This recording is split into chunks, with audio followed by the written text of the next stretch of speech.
कौन बनेगा नेता। नगर निगम के चुनाव पास आने वाले थे। पूरे कानपुर शहर में टिकट को लेकर मारामारी शुरू थी, लेकिन सबसे ज्यादा चर्चा में वार्ड नंबर 40 की सीट थी। वो इसलिए क्योंकि इस बार वहां की सीट महिला के लिए आरक्षित थी।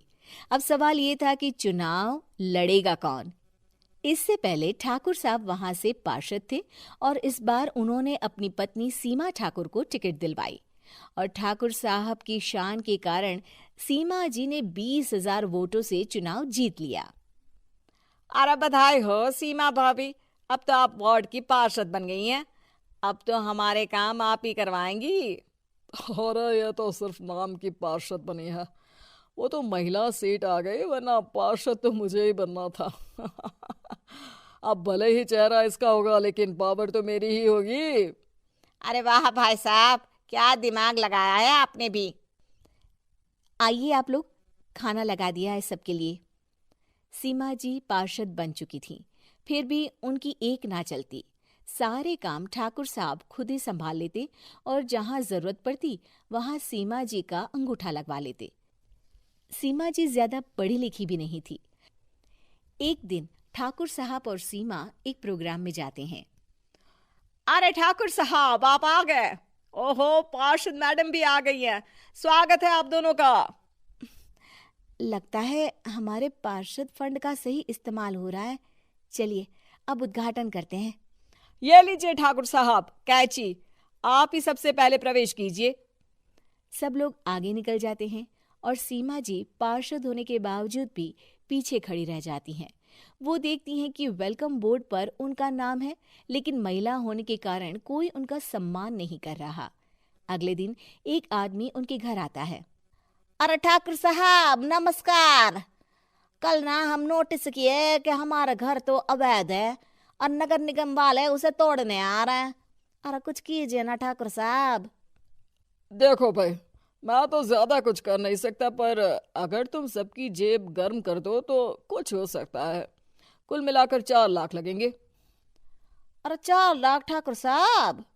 अरे भाई, मैं अपने लिए नहीं मांग रहा हूँ। दरोगा है, इंजीनियर बाबू है, बड़े साहब है, सबको देना पड़ता है ना थोड़ा थोड़ा। बोलो है मंजूर? तभी वहां अचानक सीमा जी आ जाती हैं। अरे ये आप क्या कर रहे हैं?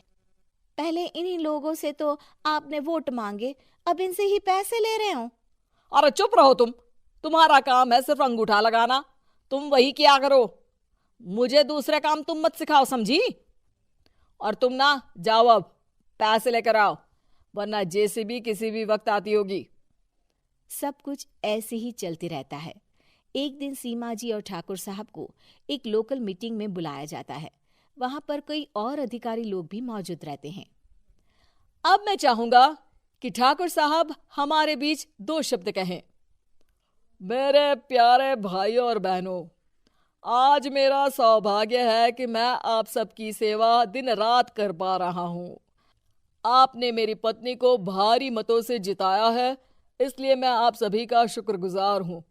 मैं आप सबसे वादा करता हूं कि हमेशा की तरह हमारे वार्ड में किसी को कोई तकलीफ नहीं आने दूंगा। सभी लोग तालियां बजाने लगते हैं। अब मैं माननीय पार्षद मैडम को स्टेज पे बुलाना चाहूंगा। अपने नाम को बुलाया सुनकर सीमा जी एकदम चौंक जाती है। उन्हें बिल्कुल उम्मीद नहीं थी कि इतनी बड़ी जगह उन्हें मंच पर बुलाया जाएगा। जैसे तैसे वो मंच पर चढ़ती हैं। ऊपर जाते ही सीमा जी को सारी पुरानी बातें याद आ जाती हैं कि किस तरह उनके पति उन्हें कभी भी आगे बढ़ने नहीं देते और उनके नाम से गलत काम करते हैं। वो बोलने लगती हैं। मैं आपके वार्ड की पार्षद सीमा हूं। आप में से बहुत कम लोग ही मुझे जानते होंगे, क्योंकि इससे पहले मुझे कभी ऐसा मौका ही नहीं मिला।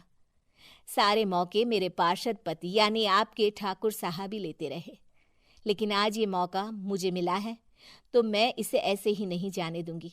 मैं आपको ये बताना चाहती हूँ कि आपके ठाकुर साहब मेरे नाम की आड़ में गैर कानूनी काम करते हैं, जिस पर अंगूठों के निशान मेरे होते थे। इसीलिए मैं अपनी गलती मानती हूँ और आज अपने पद से इस्तीफा देती हूँ, ताकि आगे से कोई गलत काम ना हो पाए। अब फैसला आप सबके हाथ में है कि आप हमें क्या सजा देना चाहते हैं। सीमा जी की बातें सुनकर ठाकुर साहब के चेहरे का रंग उड़ जाता है और वो शर्म से मुंह नीचा करके वहां से चले जाते हैं और पद से इस्तीफा देकर ही सही सीमा जी अपने आप में आत्मविश्वास महसूस करती हैं।